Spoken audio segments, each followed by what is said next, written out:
जिस तरह आपके खाए हुए सारे पौष्टिक आहार जो होते हैं उनका न्यूट्रिशन बेबी तक जाता है, वैसे ही आपके थॉट प्रोसेसेस, आपके आसपास का इन्वायरमेंट, आपका खुश रहना या आपका दुखी रहना, ये सारी चीज़ें भी बच्चे को डायरेक्टली अफेक्ट करती हैं।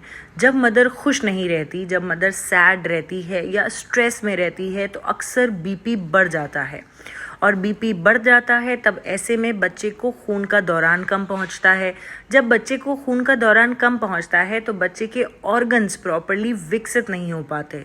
स्पेशली जब आपका सेकेंड ट्राइमेस्टर होता है तब उस ट्राइमेस्टर में बच्चे के ऑर्गन्स जो हैं वो बहुत तेज़ी से विकसित हो रहे होते हैं। पर अगर आप स्ट्रेस में रहते हैं, अगर आपका बीपी बढ़ा हुआ रहता है, अगर आपके घर में लड़ाई झगड़े चल रहे हैं, आप रो रहे हैं, आपके आसपास नेगेटिव एनवायरनमेंट है, तो इस सब की वजह से बच्चे को खून की सप्लाई, बच्चे को ऑक्सीजन की सप्लाई, ये सब कॉम्प्रोमाइज़ हो जाती है।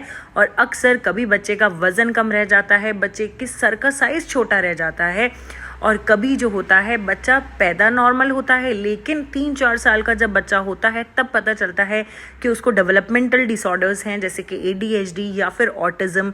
बच्चा अपने साथ वालों के कंपैरिजन में उसका इंटेलिजेंस कम रहता है।